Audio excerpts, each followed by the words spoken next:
Which, if I'm not doing decent at it, then, you know. At least you can watch a game. Oh boy. But I'm also trying to prevent, like, any repetitiveness.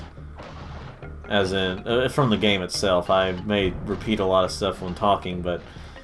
I may repeat a lot of stuff when talking, but, but, like, it's... Sometimes I find it a little frustrating when Let's Players, whenever they will just, like, continue... They won't skip something if they're trying to get past something. They won't skip it. They'll just keep just keep it on. They'll just keep doing it, showing the same thing over and over. And Game Grumps does that too, which they usually got good commentary, but it still gets a little annoying whenever they keep repeating the same thing when, you know, they just show it. They don't fast forward or skip it or anything. They just keep showing it. Whereas I try to skip it. Which, I mean, obviously as I'm playing it, I'm not skipping it, but I don't want to try to show where I'm just keep repeating and make it repetitive. Not as much, anyway. I like to keep things fresh. But another thing that gets kind of frustrating on, you know, whenever you're watching Let's Players is not necessarily that they're not doing the exact same thing you do when you're playing the same game, but it's more like it's just like, you're just like, it's right there, do it, it's right there, it's so simple, I figured it out this time, and they didn't, you know, they just don't, you know.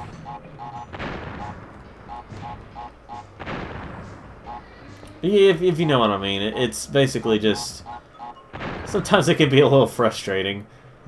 It's somewhat of a curse when playing games, like, and you know what to do, but you're watching someone else who doesn't know what to do. Of course, if they do it on purpose, they may be trying to do it for the laughs, so sometimes it's annoying.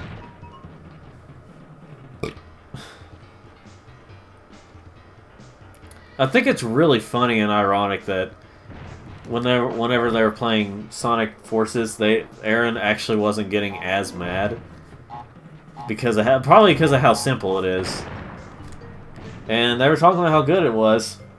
Like how they like it.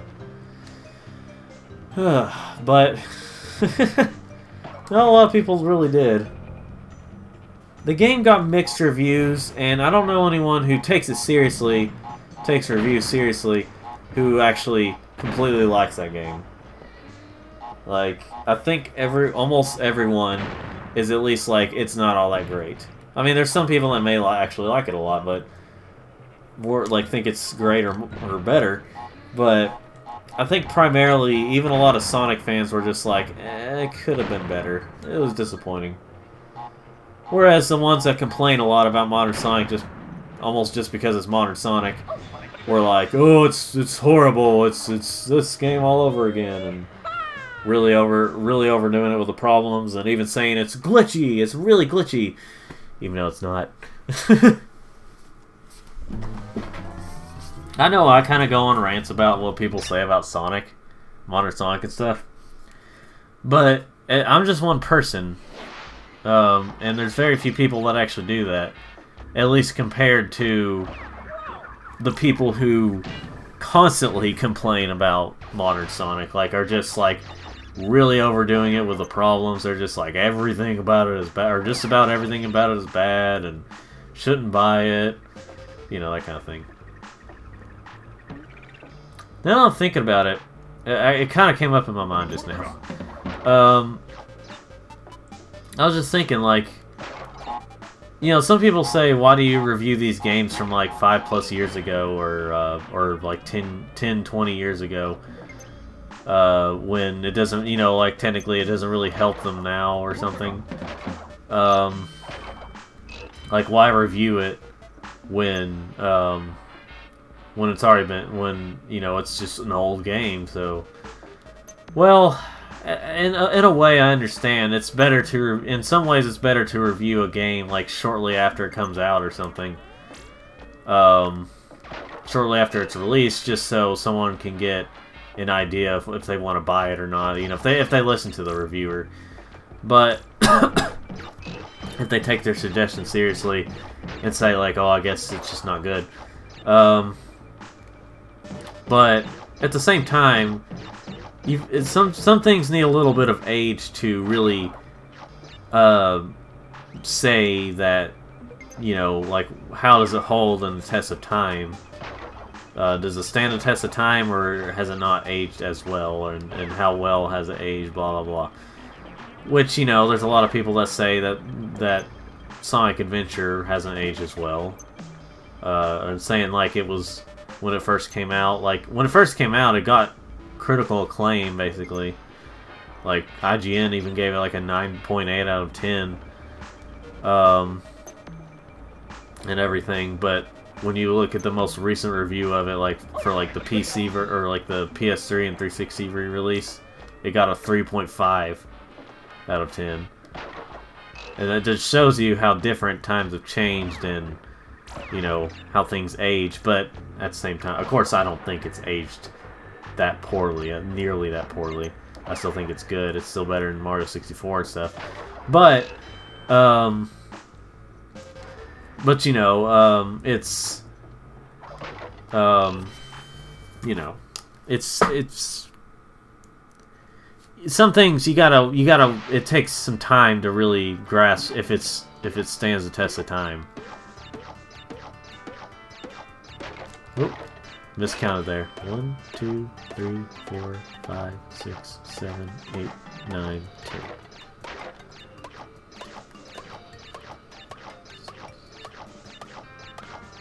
Yeah, it's 10 in this one. It was...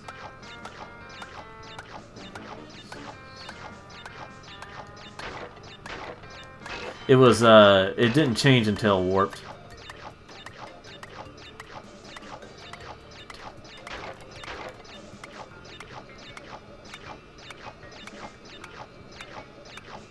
I'm just trying to count them.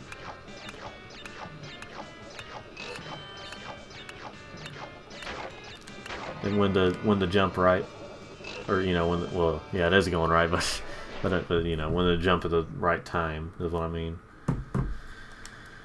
Whew. But yeah, those 2 keys there, that's from the Cortex levels. The Nitrous Brio ones are basically just some extras again, like just some more extras, just a harder version of Tawna's levels, basically. It's like there's almost no point to them unless they count the boxes there. I don't remember for sure, but you know.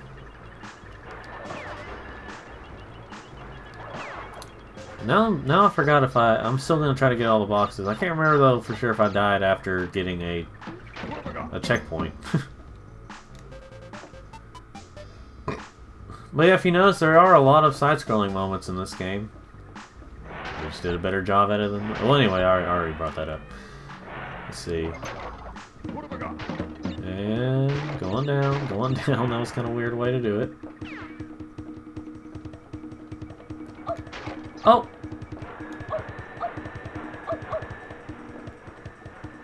I was a little afraid it was gonna like glitch out there somehow and just cause me to die. Oh boy. Those can be a little nerve-wracking sometimes. And here's the burrito one. The burrito one. I like to call them burrito sometimes. Nitrous Brio. Embryo, which is like a fetus thing. It's a wonderful job. I guess we'll see for sure if that actually counts as missing boxes, I should say. Let's see.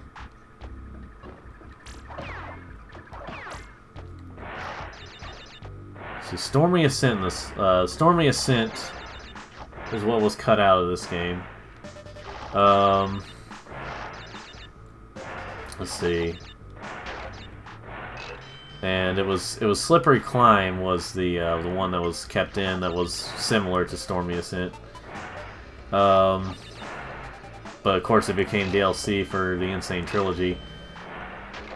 I'm really glad they cut that level out of this game. Let me just say that. Now part of it is that I didn't know the game too well. And... oh! Got the gem. Well, there we go, ladies and gentlemen. I'm really glad they also kept that in, and not the same voice, but I'm really glad they kept that in the Insane Trilogy.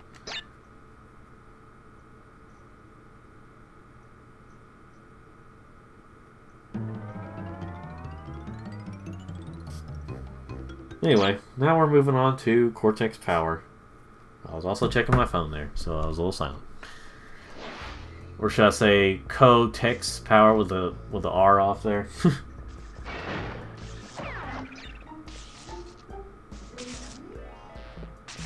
Let's see.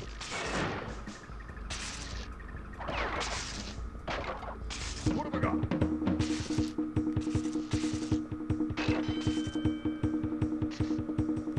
I don't think I'll be able to get the gem in this one. I mean, I don't know. I can't remember. Actually, I think there are some secret stuff, so I wouldn't be able to do it anyway. Hold on. Hold on. Because it doesn't count again if you know.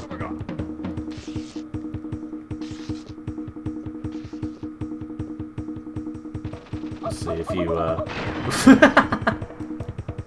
I love that stuff, like messing with the game like that. Which I wasn't intentionally trying to do it, but it was just funny. Well, it kind of broke there after it came off. It's terrible level design, it's the worst game ever.